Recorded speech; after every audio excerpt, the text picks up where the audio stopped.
ਦੇ ਕੁਝ ਸ਼ਲੋਕ ਨੇ ਨਾ ਫਰੀਦ ਜੀ ਦੇ ਕੰਟੀਨਿਊਟੀ ਦੇ ਵਿੱਚ ਹੈ, ਇੱਕ ਤੋਂ ਗੱਲ ਦੂਜੇ ਤੱਕ ਜਾ ਰਹੀ ਹੈ, ਦੂਜੇ ਤੋਂ ਤੀਜੇ ਤੇ ਜਾ ਰਹੀ ਹੈ, ਉਹਨੂੰ ਸਮਝਣਾ ਬਹੁਤ ਜ਼ਰੂਰੀ ਹੈ। ਫਰੀਦਾ ਦਰ ਦਰਵੇਸੀ ਗਾਖੜੀ ਚੱਲਾਂ ਦੁਨੀਆ ਭੱਤ, ਬੰਨ ਉਠਾਈ ਪੋਟਲੀ ਵੰਝੈ ਕਿੱਥੇ ਵੰਝਾਂ ਕੱਤ। ਆਪਾਂ ਪਿਛਲੇ ਸ਼ਲੋਕ 'ਚ ਗੱਲ ਕਰਕੇ ਆਏ ਹਾਂ ਕਿ ਵਾਲ ਤੋਂ ਵੀ ਬਰੀਕ ਇੱਕ ਪੁਰਸਲਾਤ ਹੈ। ਹੁਣ ਉੱਥੋਂ ਤੱਕ ਗੱਲ ਹੋ ਗਈ, ਠੀਕ ਹੈ, ਕਿ ਇੱਕ ਮਹੀਨ ਪੁਲ ਹੈ, ਉਹਦੇ ਉੱਪਰ ਤੂੰ ਚੱਲਣਾ ਹੈ। ਇੱਥੇ ਕੀ ਹੈ, ਇਹ ਅਸਲ ਦੇ ਵਿੱਚ ਇਹਨੂੰ ਅਸੀਂ ਕਹਿੰਦੇ ਆ ਪ੍ਰਸ਼ਨੋਤਰੀ ਸ਼ੈਲੀ। ਇਹ ਇੱਕ ਤਰ੍ਹਾਂ ਦਾ ਪ੍ਰਸ਼ਨ ਪੈਦਾ ਹੋਇਆ। ਉਹ ਜਿਹੜੀ ਗੱਲ ਫਰੀਦ ਜੀ ਨੇ ਕੀਤੀ 8 ਪੰਕਤੀਆਂ ਦੀ, ਉਸ ਤੋਂ ਬਾਅਦ ਇੱਕ ਪ੍ਰਸ਼ਨ ਪੈਦਾ ਹੋਇਆ ਜਿਹੜਾ ਕਿ ਅਸੀਂ ਕਹਿ ਸਕਦੇ ਹਾਂ ਕਿ ਸਾਡੇ ਵਿੱਚੋਂ ਕਿਸੇ ਦੇ ਵੀ ਮਨ 'ਚ ਪੈਦਾ ਹੋ ਸਕਦਾ। ਜੇ ਸਾਡੇ ਸਾਹਮਣੇ ਕੋਈ ਉਹ ਸਾਧਕ, ਕੋਈ ਫਕੀਰ ਵਿਅਕਤੀ, ਸ਼ੇਖ ਫਰੀਦ ਜੀ, ਕੋਈ ਗੁਰੂ ਨਾਨਕ, ਕੋਈ ਸਮਸੀ, ਕੋਈ ਵੀ ਅਨਲਾਈਟਨਡ ਪਰਸਨ ਬੈਠਾ ਹੋਵੇ, ਤਾਂ ਸਾਡੇ ਅੰਦਰ ਇੱਦਾਂ ਦਾ ਪ੍ਰਸ਼ਨ ਹੀ ਪੈਦਾ ਹੁੰਦਾ, ਫਰੀਦਾ ਦਰ ਦਰਵੇਸੀ ਗਾਖੜੀ ਚੱਲਾਂ ਦੁਨੀਆ ਭੱਤ। ਇੱਕ ਪ੍ਰਸ਼ਨ ਪੈਦਾ ਹੁੰਦਾ ਜਿਹਨੂੰ ਅਸੀਂ ਕਹਿ ਦਿੰਦੇ ਹਾਂ, ਜਾਂ ਕਿਉਰਿਓਸਿਟੀ ਪੈਦਾ ਹੁੰਦੀ ਹੈ, ਜਾਂ ਦੁਬਿਧਾ, ਬਹੁਤ ਸੋਹਣਾ ਸ਼ਬਦ ਹੈ ਦੁਬਿਧਾ, ਟੈਕਨੀਕਲ ਟਰਮ ਹੈ, ਦੁਬਿਧਾ ਪੈਦਾ ਹੁੰਦੀ ਹੈ। ਦੁਚਿੱਤੀ ਲਿਖ ਲਿਆ ਕਰੋ, ਇੱਦਾਂ ਦੇ ਸ਼ਬਦ ਤੁਹਾਨੂੰ ਬਹੁਤ ਕੰਮ ਆਉਣਗੇ। ਇਹ ਇੰਨੇ ਇੱਕ ਵਾਰੀ ਰਿਪੀਟ ਹੋ ਜਾਣਾ, ਤੁਹਾਡੇ ਖੂਨ 'ਚ ਵਸ ਜਾਣਗੇ ਇਹ ਸ਼ਬਦ ਜਦੋਂ ਤੱਕ ਟੌਪਿਕ ਕੰਪਲੀਟ ਹੋਣਾ। ਦੁਬਿਧਾ, ਜਿਵੇਂ ਸਾਡੇ ਮਨ 'ਚ ਅਕਸਰ ਦੁਚਿੱਤੀ ਬਣ ਜਾਏ ਨਾ, ਇੱਧਰ ਜਾਈਏ ਕਿ ਇੱਧਰ ਜਾਈਏ, ਅੱਜ ਕਲਾਸ ਲਾਉਣ ਜਾਈਏ ਕਿ ਮੀਂਹ ਇੰਜੋਏ ਕਰੀਏ, ਕਿ ਚਾਹ ਪੀਏ ਘਰੇ ਬਹਿ ਕੇ, ਨਹੀਂ, ਦੁਬਿਧਾ ਹੈ ਉੱਥੇ।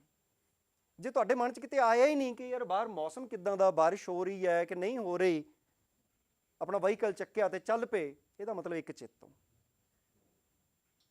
ਜੇ ਕਿਤੇ ਆ ਗਈ, ਅੱਛਾ ਬਾਰਿਸ਼ ਹੋ ਰਹੀ ਹੈ, ਮੰਮੀ ਬਾਰਿਸ਼ ਹੋ ਰਹੀ ਹੈ, ਜਾਵਾਂ ਕਿ ਨਾ ਜਾਵਾਂ, ਹੈ ਨਾ, ਫਿਰ ਦੇਖ ਲਾਂਗੇ, ਚਲੋ ਕੋਈ ਗੱਲ ਨਹੀਂ, ਫਿਰ ਸਹੀ ਕਿਤੇ ਫਰੀਦ ਜੀ ਤਾਂ ਉੱਥੇ ਵੀ ਔਨਲਾਈਨ ਵੀ ਪਏ ਆ, ਇੰਟਰਨੈਟ 'ਤੇ ਉੱਥੋਂ ਪੜ੍ਹ ਲਵਾਂਗੇ, ਰਾਈਟ। ਇਹਦਾ ਮਤਲਬ ਦੁਬਿਧਾ ਹੈ। ਤੇ ਅਸੀਂ ਅਕਸਰ ਦੁਬਿਧਾ 'ਚ ਹੀ ਰਹਿੰਦੇ ਹਾਂ। ਘੱਟੋ ਘੱਟ 23 ਘੰਟੇ ਤੇ 30 ਮਿੰਟ, ਘੱਟ ਸਮਾਂ ਦੱਸ ਰਿਹਾ ਵੈਸੇ ਮੈਂ, ਇੰਨਾ ਕੁ ਸਮਾਂ ਦਿਨ ਦਾ, ਬਸ ਇੰਨਾ ਕੁ ਸਮਾਂ 23 ਘੰਟੇ ਤੇ 30 ਮਿੰਟ ਦੁਬਿਧਾ 'ਚ ਰਹਿੰਦੇ ਹਾਂ ਅਸੀਂ। ਯਾਰ ਐਂ ਕਰੀਏ ਕਿ ਐਂ ਕਰੀਏ, ਇੱਦਾਂ ਕਰੀਏ ਕਿ ਇੱਦਾਂ ਕਰੀਏ, ਅਗਲੇ ਸਾਲ ਇੱਦਾਂ ਕਰੀਏ ਕਿ ਇੱਦਾਂ ਕਰੀਏ, ਕੱਲ੍ਹ ਨੂੰ ਇੱਦਾਂ ਕਰੀਏ ਕਿ ਇੱਦਾਂ ਕਰੀਏ, ਹੈ ਨਾ। ਇੱਥੇ ਉਹ ਦੁਬਿਧਾ ਹੀ ਆਈ ਹੋਈ ਹੈ। ਜਦੋਂ ਫਰੀਦ ਜੀ ਨੇ ਉਹ ਪਹਿਲਾ ਸ਼ਲੋਕ ਦੀ ਜਦੋਂ ਗੱਲ ਸਾਡੀ ਹੋ ਗਈ ਕਿ ਬਰੀਕ ਪੁਲ ਹੈ, ਉਹਦੇ ਉੱਪਰੋਂ ਤੂੰ ਲੰਘਣਾ ਹੈ, ਉਹ ਤੋਂ ਬਾਅਦ 'ਚ ਫਿਰ ਕੁਐਸਚਨ ਆਉਂਦਾ ਹੈ, ਫਿਰ ਉਹ ਬਰੀਕ ਪੁਲ ਤੋਂ ਲੰਘਦੇ ਆ, ਫਿਰ ਇਹ ਕਾਰਾਂ, ਕੋਠੀਆਂ, ਇਹ LED, ਇਹ ਡਾਇਮੰਡ, ਇਹ ਕਿੱਥੋਂ ਆਉਣਗੇ ਫਿਰ। ਇੱਥੇ ਕੀ ਕਹਿੰਦੇ, ਫਰੀਦਾ ਦਰ ਦਰਵੇਸੀ ਗਾਖੜੀ। ਫਿਰ ਉਹ ਸਵੈ ਸੰਬੋਧਨੀ ਸ਼ੈਲੀ, ਫਰੀਦ ਜੀ ਦੇ ਲਗਭਗ ਹਰ ਸ਼ਲੋਕ ਦੇ ਵਿੱਚ ਨਾਮ ਆਪਣਾ ਉਹਨਾਂ ਨੇ ਵਰਤਿਆ ਹੋਇਆ। ਸਵੈ ਭਾਵ, ਇੱਕ ਸਾਡੇ ਪੰਜਾਬੀ 'ਚ ਕਹਾਵਤ ਹੈ ਨਾ, ਕਹਿਣਾ ਧੀ ਨੂੰ ਸੁਣਾਉਣਾ ਨੂੰਹ ਨੂੰ। ਆਪਣੇ ਆਪ ਨੂੰ ਕਹਿ ਰਹੇ ਹੈ, ਪਰ ਸਮਝਾ ਸਾਨੂੰ ਰਹੇ ਹੈ, ਸਮਝਾ ਸਾਨੂੰ ਰਹੇ ਹੈ। ਇਹ ਨੀਵੇਂ ਹੋਣ ਦੀ ਕਲਾ ਹੈ ਕਿ ਆਪਣੇ ਆਪ ਨੂੰ ਕਹਿਣਾ। ਫਰੀਦਾ ਦਰ ਦਰਵੇਸੀ ਗਾਖੜੀ ਅਸਲ ਦੇ ਵਿੱਚ ਕਿਸੇ ਹੋਰ ਸਾਧਕ ਦੀ, ਕਿਸੇ ਹੋਰ ਕਿਊਰੀਅਸ ਪਰਸਨ ਦੀ, ਕਿਸੇ ਹੋਰ ਜਗਿਆਸੂ ਦੇ ਜ਼ੁਬਾਨ ਤੋਂ ਆਇਆ ਹੋਇਆ ਪ੍ਰਸ਼ਨ ਹੈ ਇਹ, ਇੱਕ ਜਿਹੜਾ ਦੁਬਿਧਾ ਚੋਂ ਪੈਦਾ ਹੋਇਆ। ਜਗਿਆਸੂ, ਕਿਊਰੀਅਸ। ਫਰੀਦਾ ਦਰ ਦਰਵੇਸੀ ਗਾਖੜੀ, ਹੇ ਫਰੀਦ, ਜਿਹੜੀ ਦਰਵੇਸ਼ੀ ਹੈ ਉਹਦੇ ਦਰ ਦੀ, ਗਾਖੜੀ ਔਖੀ ਹੈ, ਗਾਖੜੀ ਔਖੀ ਹੈ। ਹੇ ਫਰੀਦ, ਉਹਦੇ ਦਰ ਦੀ ਜਿਹੜੀ ਦਰਵੇਸ਼ੀ ਹੈ ਉਹ ਔਖੀ ਹੈ। ਦਰਵੇਸ਼ੀ ਸ਼ਬਦ ਆ ਗਿਆ, ਦਰਵੇਸ਼ੀ ਸ਼ਬਦ ਅੱਗੇ ਬਹੁਤ ਵਾਰੀ ਆਏਗਾ। ਦਰਵੇਸ਼ ਹੋਣਾ, ਇਹਨੂੰ ਵੀ ਅੱਗੇ ਜਾ ਕੇ ਅਸੀਂ ਡਿਸਕਸ ਕਰਾਂਗੇ। ਕੀ ਕਹਿੰਦੇ ਆ, ਹੇ ਫਰੀਦਾ, ਜਿਹੜੀ ਉਹਦੇ ਦਰ ਦੀ ਜਿਹੜੀ ਦਰਵੇਸ਼ੀ ਹੈ ਉਹ ਬਹੁਤ ਔਖੀ ਹੈ। ਚੱਲਾਂ ਦੁਨੀਆ ਭੱਤ, ਭੱਤ ਦਾ ਮਤਲਬ ਵਾਂਗ, ਮੈਂ ਤਾਂ ਦੁਨੀਆ ਦੀ ਤਰ੍ਹਾਂ ਚੱਲ ਰਿਹਾ।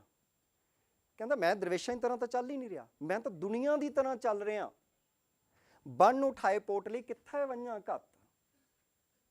ਬੰਨ ਉਠਾਏ ਪੋਟਲੀ, ਮੈਂ ਇੱਕ ਪੋਟਲੀ ਬੰਨ ਲਈ, ਸਿਰ ਤੇ ਰੱਖ ਲਈ। ਕਾਹਦੀ ਪੋਟਲੀ? ਦੁਨੀਆਦਾਰੀ ਦੀ ਪੋਟਲੀ। ਕਾਹਦੀ ਪੋਟਲੀ? ਆਪਣੇ ਵਪਾਰ ਦੀ ਪੋਟਲੀ, ਆਪਣੇ ਪਰਿਵਾਰ ਦੀ ਪੋਟਲੀ, ਬੱਚਿਆਂ ਦੀ ਪੋਟਲੀ, ਸਭ ਉਹਦੇ 'ਚ ਨੇ।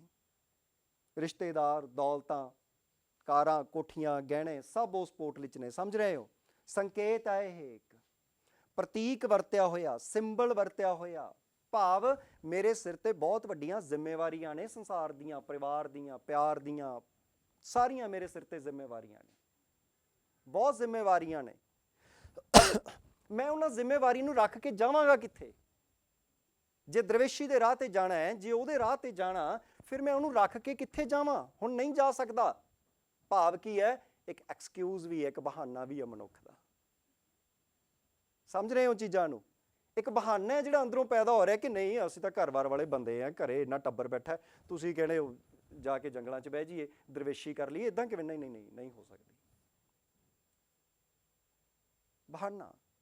ਜਿਹੜੀ ਗੱਲ ਕੀਤੀ ਸੀ ਕਿ ਚੋਣ ਤੇਰੀ ਹੈ, ਉਹਨੇ ਚੋਣ ਕਰ ਲਈ, ਨਾ ਜੀ ਆਪਾਂ ਪੋਟਲੀ ਚੱਕ ਲਈ। ਜੇ ਕਿਤੇ ਪਹਿਲਾਂ ਗੱਲ ਕਰਦੇ ਜਦੋਂ 13-14 ਸਾਲ ਦੇ ਸੀ, ਸ਼ਾਇਦ ਸੋਚ ਲੈਂਦੇ ਹੁਣ ਤਾਂ ਵਿਆਹ ਵੂ ਕਰਵਾ ਲਿਆ, ਹੁਣ ਤਾਂ ਬੱਚੇ ਵੀ ਹੋ ਗਏ, ਹੁਣ ਤਾਂ ਉਹਨਾਂ ਦੀਆਂ ਫੀਸਾਂ ਵੀ ਭਰਨੀਆਂ, ਘਰ ਵਾਲੀ ਵੀ ਨੂੰ ਘੁਮਾਉਣ ਲੈ ਕੇ ਜਾਣਾ ਹੁੰਦਾ, 50 ਤਰ੍ਹਾਂ ਦੇ ਕੰਮ ਨੇ, ਹੁਣ ਨਹੀਂ ਦਰਵੇਸ਼ੀ ਹੋਣੀ। ਭਾਵ ਇੱਕ ਮਨੁੱਖ ਨੇ ਚੋਣ ਕਰ ਲਈ ਕਿ ਮੈਂ ਤਾਂ ਸੰਸਾਰੀ ਹੋ ਗਿਆ, ਦਰਵੇਸ਼ੀ ਹੁਣ ਮੇਰੇ ਕੰਮ ਦੀ ਨਹੀਂ। ਸਮਝ ਰਹੇ ਹੋ ਚੀਜ਼ ਨੂੰ? ਇੱਥੇ ਆ ਕੀ ਰਿਹਾ ਕਿ ਜਿਹੜਾ ਸਾਡਾ ਪ੍ਰਸ਼ਨ ਹੈ, ਸਾਡਾ ਪ੍ਰਸ਼ਨ ਉਹ ਸਾਹਮਣੇ ਆ ਰਿਹਾ ਕਿ ਜਾਂ ਤਾਂ ਬੰਦਾ ਸੰਸਾਰੀ ਹੋ ਸਕਦਾ ਜਾਂ ਫਿਰ ਰੱਬ ਦੇ ਲੜ ਲੱਗ ਸਕਦਾ। ਕੰਮ ਇੱਕ ਹੋ ਸਕਦਾ ਹੈ,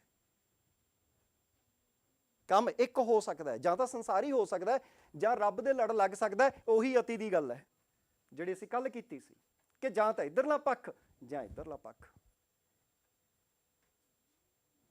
ਸੋ ਫਰੀਦਾ ਦਰ ਦਰਵੇਸ਼ੀ ਗਾਖੜੀ ਚੱਲਾਂ ਦੁਨੀਆ ਪੱਤ, ਬੰਨ ਉਠਾਈ ਪੋਟਲੀ ਕਿੱਥੈ ਵੰਜਾਂ ਕੱਤ।